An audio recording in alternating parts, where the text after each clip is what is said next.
We're sitting down with Dallas Cowboys wide receiver Ryan Flournoy, and this is year 3 for you. Year 1 and 2, you were more of the quiet guy.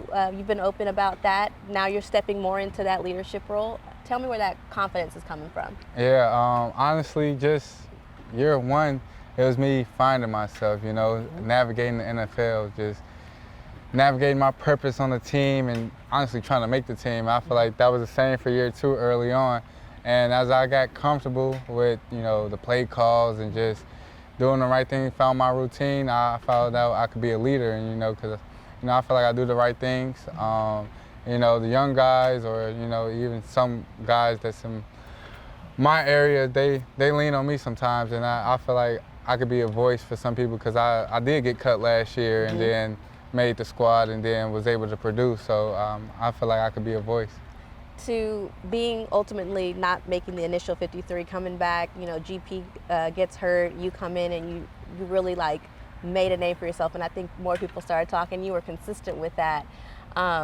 For you, how did that confidence kind of arise in that moment when GP went down? Yeah, it was just really my preparation. I prepare for every game like I'm about to be the star. So even when I was the wide receiver 5, I prepared like I was, wide receiver 1. And when I got my shot, it just went from there. Just my preparation showed. I was out there comfortable. I knew what I was doing. I knew where to be at the right time and what was going on. So that's why I say. Being in a room with CD and George, so guys, they're pretty vocal. How do you find your voice to be heard in such a room with 2 guys that are pretty alpha male, I guess you could say? Nah, yeah. I mean, both of them are great guys, and their egos are they're great guys, honestly. So they don't have too big of an ego, so they'll listen.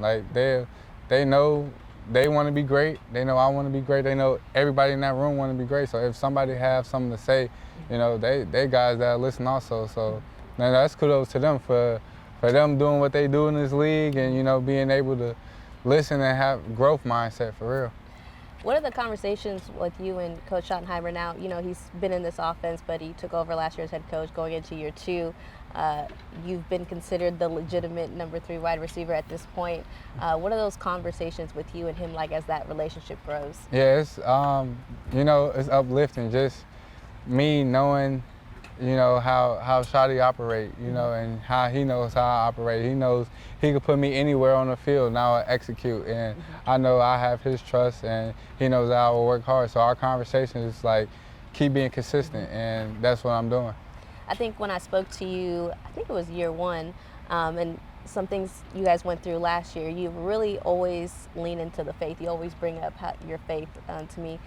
So it kind of makes me wonder, the upbringing, when you're, who taught you to be so predominating your faith in that way? Yeah, I really never grew up in church, so really? I found my faith in 2022 FCA in college, and I was going through a lot in college, and I just, I couldn't rely on myself to get through it, and I had my FCA leader speak the gospel to me, and that just opened my eyes to life. And me leaning on Jesus is not my own self. I am literally nothing without him. And so for me to that's how my upbringing came. That's why I go out here and play for him. I play for one audience, and it's because it's not me out there. It's literally I'm playing because of his glory.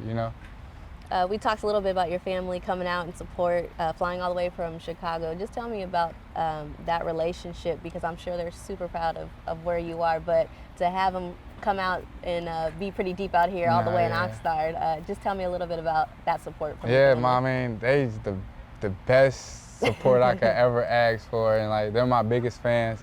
And it's just so crazy, and it's motivating to me just, how they support me, and just when they had a game, I feel like I do great. If they had a game, I score a touchdown, right? I'm having 100 yards every time they had a game, stuff like that. And they just always been like that since I was 5 years old. Since I was from Pee Wee to high school to college, they tried to make it to every game, and I love them for that. You have brothers and sisters? Yeah, I have a older sister and a younger brother. Okay, so you're in the middle there. Yeah.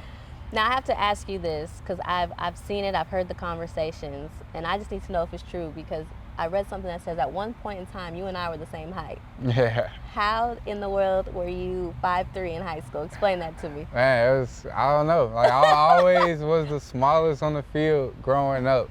And when I got to my junior year of high school, that's when I was 5'11".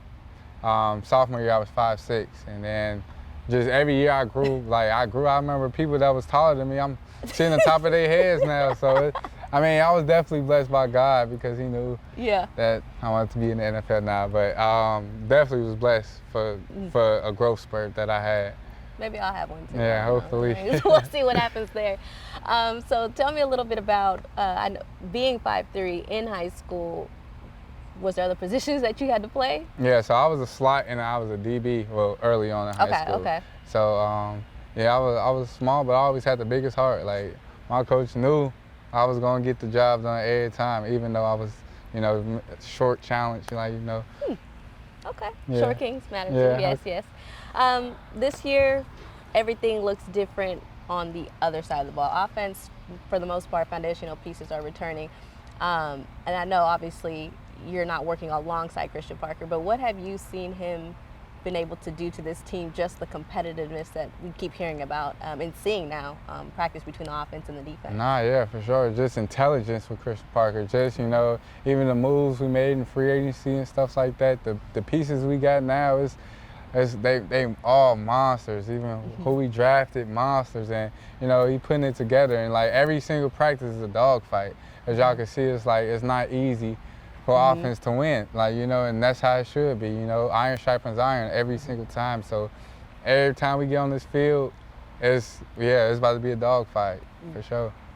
What's something that people at home might not know about Ryan Flournoy? What's something, could be on the field, off field, what's something that someone wouldn't know about you just by looking at you or talking to you one time? That's good. I'm chill. I don't go out. I stay inside, watch movies, watch shows. I'm pretty chill. I'm not a party guy. That's probably what people don't know. Okay, I'll take that. Yeah. What would be a successful season if I sat down with you come January? What would be considered a successful season for you? Super Bowl. I could think of all the personal goals that I got for myself, but ultimately I want to win a Super Bowl with this team. And I guess that's another question, good question to end with there. What would be a personal goal for you to set this year? Personal goal, just honestly, I want to be all pro receiver in this league, and I feel like I could do that.